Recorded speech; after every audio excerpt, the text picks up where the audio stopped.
بسم الله الرحمن الرحيم. الحمد لله القوي العزيز ناصر المستضعفين، والصلاة والسلام على سيد المجاهدين سيدنا محمد وعلى آله وصحبه أجمعين.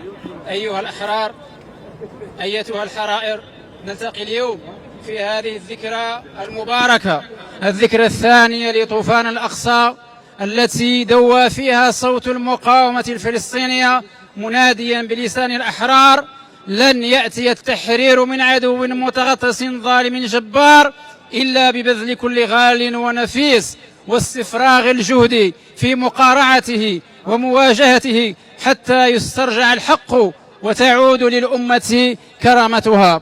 نجتمع اليوم أيها الكرام، أيتها الكريمات، في هذه المسيرة الوطنية الحاشدة لنجدد العهد لفلسطين ولغزة وللشهداء رحمهم الله جميعا، ونجدد معها الرفض الشعبي القاطع لكل أشكال التطبيع مع الكيان الصهيوني، تطبيع لا يمثلنا ولا يشرفنا ولا يعكس هوية وجدان الشعب المغربي.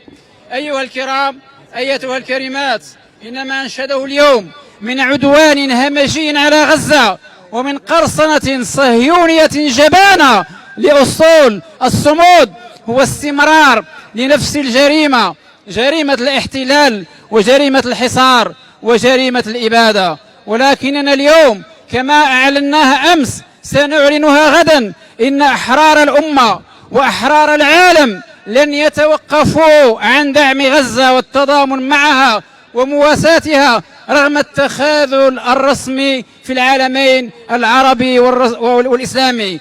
نقولها من المغرب، من أرض الرباط، من أرض الشرفاء الذين ضحوا بأرواحهم من أجل أن يعيش هذا الوطن حرا كريما.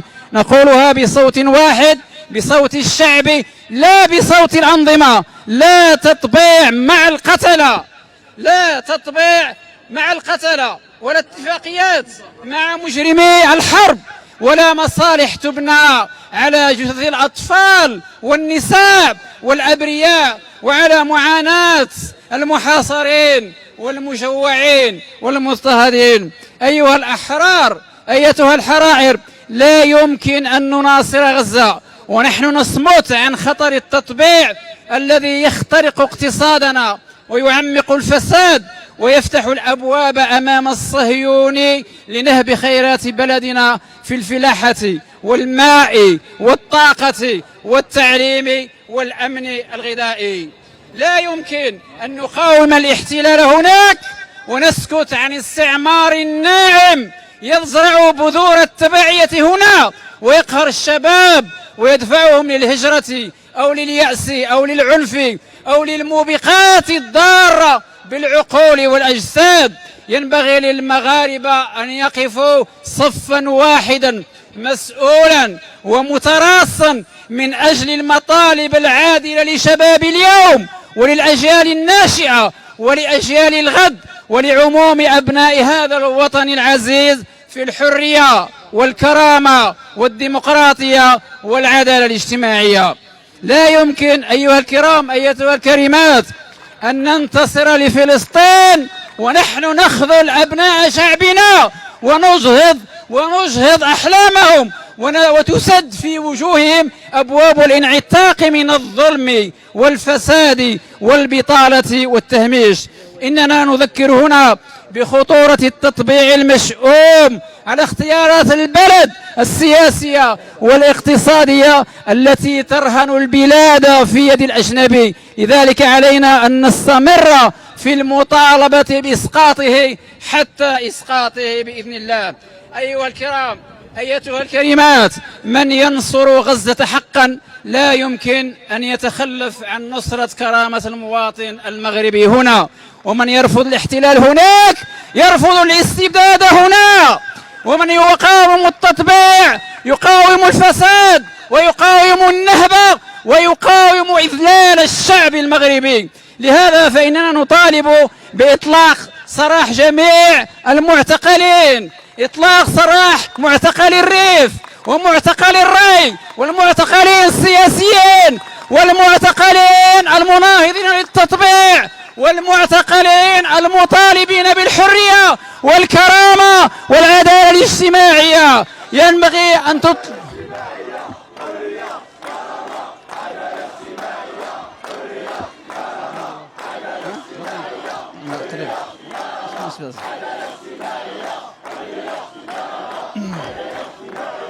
إننا أيها الكرام أيتها الكريمات إننا أيها الكرام ندعو إلى استمرار دعم المقاومة في اختياراتها وفي ثباتها، ونحذر مما يطرح اليوم من خطط وتسويات سياسية تهدف إلى إجبار المقاومة على الاستسلام أو تصفيتها تدريجيا تحت ذرائع السلام والاستقرار والتسوية.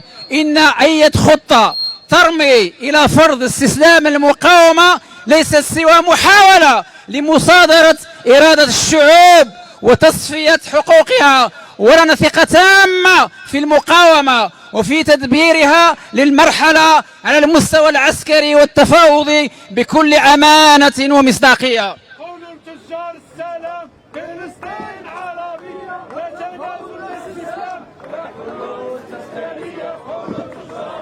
ولنقلها أيها الكرام أيتها الكريمات، ولنقلها كلمة لا تحتمل التأويل: إن المقاومة الحقة لا تقاس بالأسلحة وحدها، بل بالإرادة والكرامة والثبات على المبادئ، وبعدم التفريط في الحقوق الثابتة شرعا وقانونا وعرفا.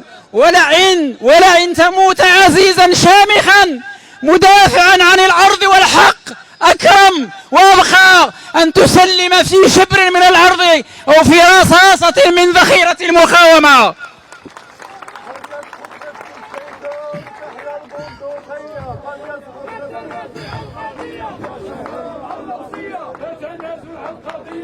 نعم أيها الكرام، لأن تموت عزيزا شامخا دفاعا عن الأرض والحق أكرم وأبقى أن تموت ذليلا أو تسلم ذليلا في شبر من الأرض أو في رصاصة من ذخيرة المقاومة.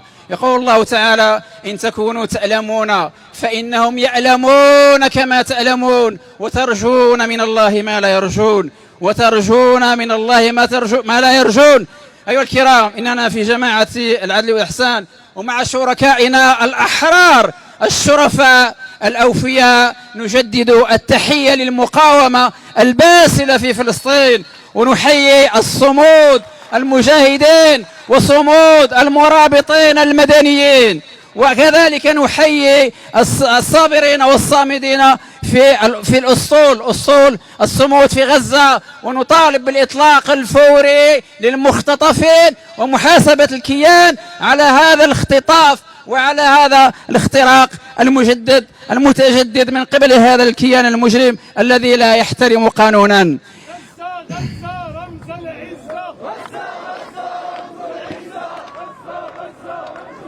أيها الكرام أيتها الكريمات، رحم الله الشهداء.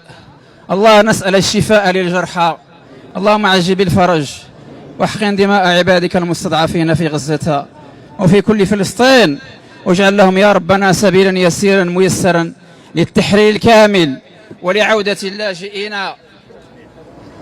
وتحية للأحرار جميعا، وتحية لكل من خرج يهتف من المغرب إلى فلسطين.